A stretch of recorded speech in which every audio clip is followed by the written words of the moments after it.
बिस्मिल्लाहिर्रहमानिर्रहीम। मोहतरम पाकिस्तानियों, अस्सलामु अलैकुम। एक पाकिस्तानी आपसे मुखातिब है जो इस पाक धरती को अपनी माँ का दर्जा देता है,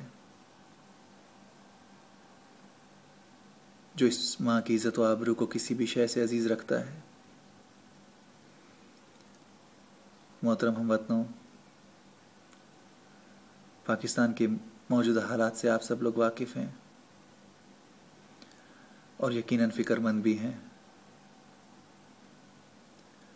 हर मुहिब वतन पाकिस्तानी चाहता है कि हमारे मुल्क में बेहतरी आए, हमारे मुल्क के हालात बदलें, इस मुल्क में एक तब्दीली आए। जो लोग इस मुल्क को लूट चुके हैं या अब भी लूट रहे हैं, वो इंसाफ के कटघरे में आए। इस मुल्क में इंसाफ हो, इस मुल्क में बराबरी हो, हर मुहिब वतन पाकिस्तानी सोच रहा है कि कैसे तब्दीली आ सकती है, कैसे हम इस मुल्क में उन लोगों को रोक सकते हैं जो इस मुल्क के मुफाद के ख़िलाफ़ काम कर रहे हैं। मोहतरम पाकिस्तानियों, ये काम वही कर सकता है जो इस वतन को अपनी माँ का दर्जा देता है। अगर आपको इस वतन का दर्द है, अगर आप इस वतन के साथ मुखलिस हैं, तो आप तब्दीली ला सकते हैं, आप बेहतरी ला सकते हैं इस मुल्क में, क्योंकि आप उन हालात से वाकिफ़ हैं। आप जानते हैं कि दर्द क्या है, दुख क्या है, गम क्या है।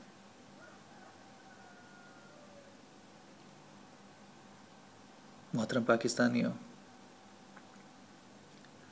आज तक ये आवाम इस्तेमाल होती आई है।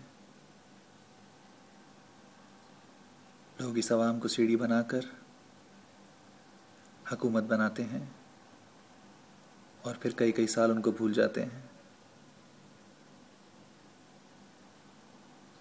ये आवाम एक ताकत है, इस आवाम का सहारा सबको चाहिए, और सहारे के लिए लोग झूठे वादे, झूठे दावे करते हैं। ये लोग जान गए हैं कि ये आवाम बेवकूफ़ है, ये आवाम सो रही है। ये हमारे दावे, हमारे नारे सुनेंगे और हमको चांस देंगे, और हम इनकी बेवकूफ़ी और नींद का फ़ायदा उठाकर इनको धोखा देंगे। मोहतरम पाकिस्तानियों, अगर बात सिर्फ हमारी ज़ात तक होती तो शायद बर्दाश्त हो जाती, लेकिन ये बात है हमारी माँ की इज़्ज़त की, हमारी माँ की आबरू की। ये बात है उन लोगों की जिन्होंने गुर्बत के सिवा कुछ नहीं देखा,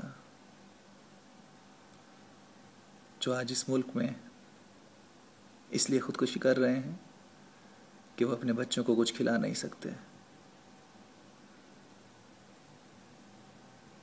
जो अपने बच्चों को तड़पता और मरता हुआ देख रहे होते हैं क्योंकि बीमारी के ख़िलाफ़ उनको दवाई नहीं दे सकते, उनका इलाज नहीं करा सकते,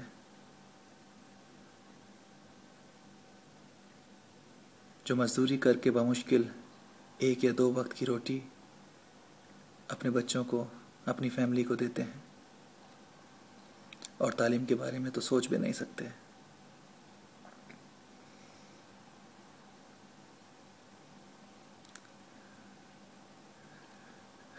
क्या वो पाकिस्तानी नहीं है? क्या वो हमारे भाई नहीं हैं, हमारी बहनें नहीं हैं? जब माँ एक है तो वो भी तो हमारे हुए ना।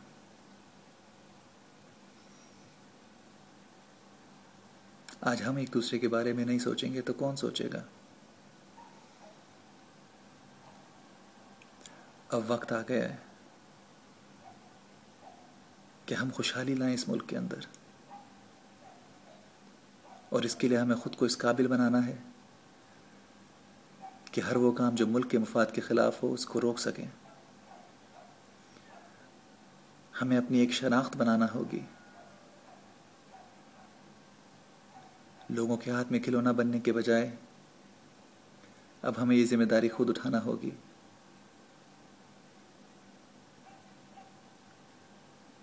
मुखालफत का उस वक्त तक कोई फ़ायदा नहीं होता जब तक उसका सलूशन पास ना हो। अगर हमें नज़र आ रहा है कि बहुत बुराई है,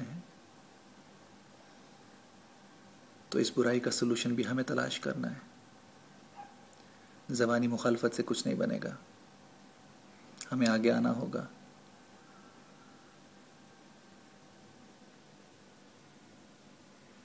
सिर्फ किसी को बुरा कहे जाने से हमारी जिम्मेदारी ख़त्म नहीं होती। बुराई करना बहुत आसान काम है, लेकिन बुराई को ख़त्म करना बहुत मुश्किल। क्या हम सारी ज़िंदगी बुराई करने वाला बनना चाहते हैं, या हम बुराई ख़त्म करेंगे? आज हमें एक फ़ैसला करना होगा कि हमें अपनी ज़िंदगी को बिना मकसद के गुजारना है, या एक मकसद के लिए ज़िंदगी को वक्फ कर देना है। पैदा तो सभी होते हैं और ज़िंदगी का आगाज़ करते हैं। एक ही तरह की ज़िंदगी गुजारते हैं ज़्यादातर लोग। थोड़े से बड़े होते हैं तो माँ बाप उनको स्कूल भेजते हैं। तालीम ख़त्म होती है तो फिर रोज़गार, कोई जॉब करता है, कोई कारोबार करता है, कोई मजदूरी करता है। शादियाँ होती हैं, बच्चे होते हैं, बच्चों की फ़िक्र होती है, बच्चों की फ्यूचर होता है,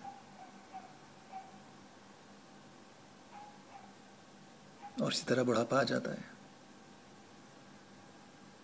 और कुछ अर्सा बुढ़ापे में गुजारने के बाद इस दुनिया से रुखसत हो जाते हैं। ज़्यादातर लोग इसी किस्म की ज़िंदगी गुजार रहे हैं। ये एक नॉर्मल ज़िंदगी है।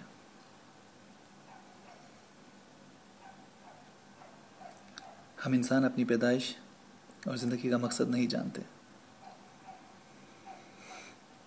चाहे एक आम आदमी हो, चाहे कोई सियासतदान हो, हमें नहीं मालूम कि अल्लाह ने इंसान को क्यों तख्लीक किया है। ज़रा गौर कीजिए अपने इर्द गिर्द। एक ही तरह की ज़िंदगी गुजारी जा रही है।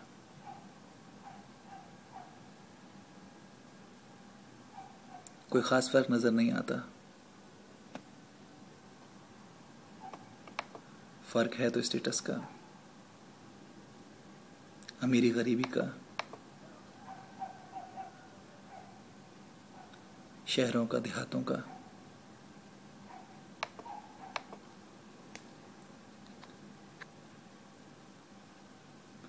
जिस दिन हम अपनी पैदाइश और तख्लीक का मतलब समझ गए, हमको रास्ता भी मिलेगा और मंजिल भी।